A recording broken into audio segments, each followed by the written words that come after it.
Hey everyone, it's me, the Lucky Fate Reviewer, and again, I'm sorry for this not being Fate Extra.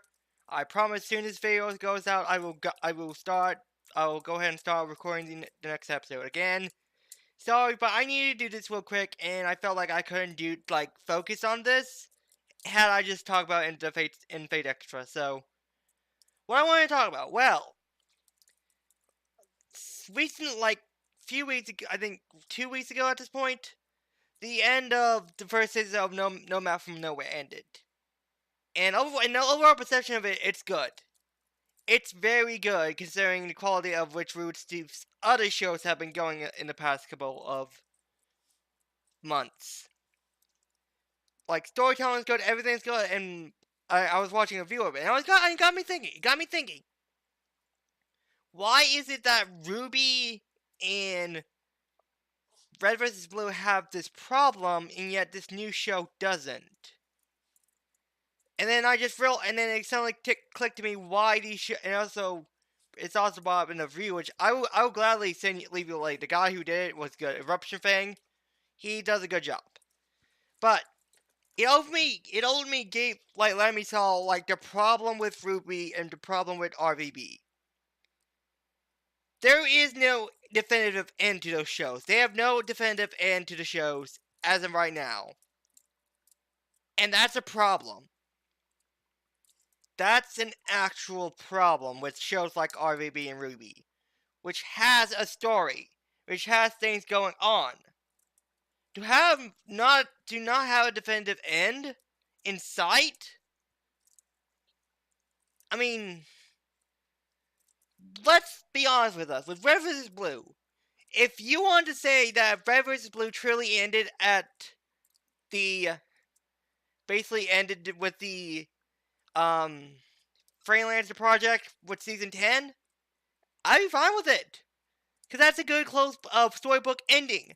Director is defeated. Well, he basically gets... defeat in a sense, but he ultimately kills himself, yeah. Tex is finally put to rest, so she is never going to be a bother anymore. All conflicts are really solved, and really, it's like a storybook ending. All of them are basically done. Freelance is no more. And it's sort of like if you wanted to end it right then and there, you could, and everyone would be sad that it's over. But everyone would be happy with the ending, because that's how stories are meant to be. They're not supposed to be open and continuous. They're supposed to be open and closed. And with the definitively, Red vs. Blue ended with the Freelancer saga. Extensively, at most, I'm willing to say Red vs. Blue ended with the Chorus trilogy. But with season 14, 15, 16, yeah, no. Just no. Like, maybe bits and pieces. Like gave us backstory, which we never knew from 14. But 15 and 16, just, no. These should not be happening. Red vs. Blue should have ended. Okay? It's been going on for 16 years. You got, at some definitive point, you have got to lay an end for your show. Because you can't keep making it forever. Sooner or later, that show is going to have to end. And I think I'm starting to see the problem with RWBY and RvB. They want to keep on going and keep making as much money as they can, in spite of what quality the show will end with. And that's a bad way for storytelling. Well, really, that's honestly, look at Gears of War 4 and 5, which, well, 5's coming out, but yeah.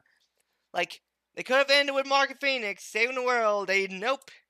We have to go years into the future with his son, and now we have all this plot going on. It's just like, there's a reason why you have to close stories. You can't just continuously keep making the story longer and longer. Eventually, you're going to do something that contradicts the whole plot of a previous part, and ultimately ruin your show or series. again, it sucks. We live in a world where people want more and more, but again, sometimes you need to close that book. So that way it's truly done. That way your experience is not ruined. And again, I think this is ultimately a problem that RVB is now facing, and RWBY is also facing because they've gone on and said they have no intention of ending the show after Salem's defeat. They intend to keep on making the show. And that's a problem. If there's no clear resolution, then why are we watching the show? Why are we basically watching, like, I don't even know what to call it. Because there's got to be a definitive end. You can't have a story and not have a definitive end. There's got to be one. That's how story making goes. And if Sam's not the definitive end, then what's the point of going after Salem? What's the point? She's being made up to be this final boss, as much as they're aiming it to be that. But again, if they're going out and saying RWBY is going to be a continuous series, ongoing and continuous until they basically have to end the show, then what's the point of Salem being the final boss then? What's the actual point? There is none.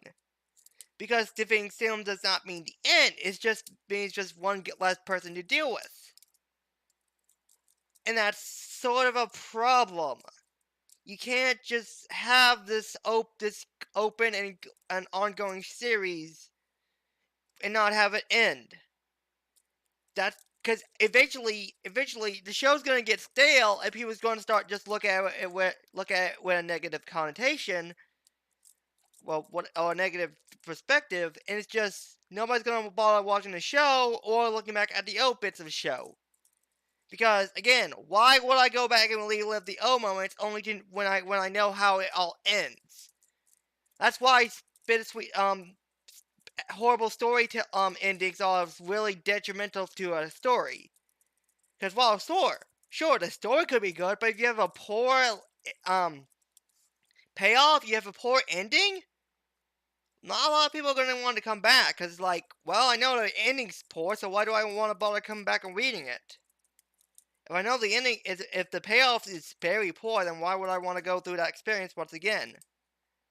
And again, I think that's just ultimately the problem with RWBY and RvB.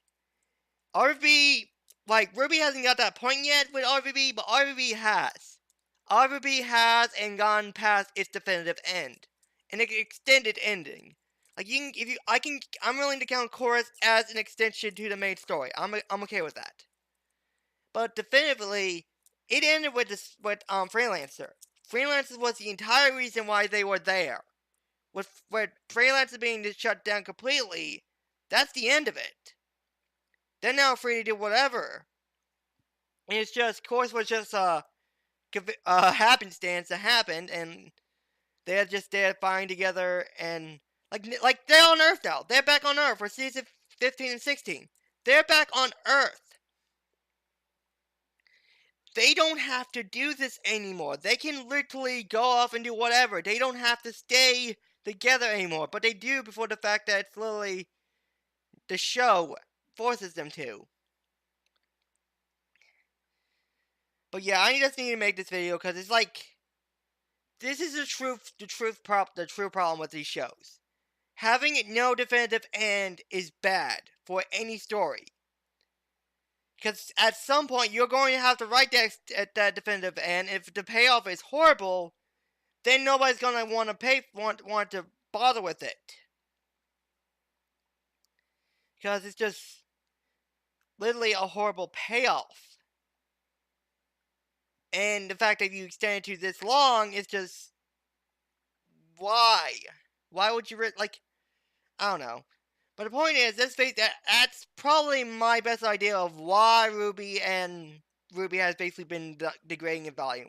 Well, RWBY more so for the fact that they have horrible story writing, and well, it's just, they basically ran to it like with Volume 4, they basically ran to it when it, like, if you want, you can basically have Volumes 1 through 3 simply be the prequels.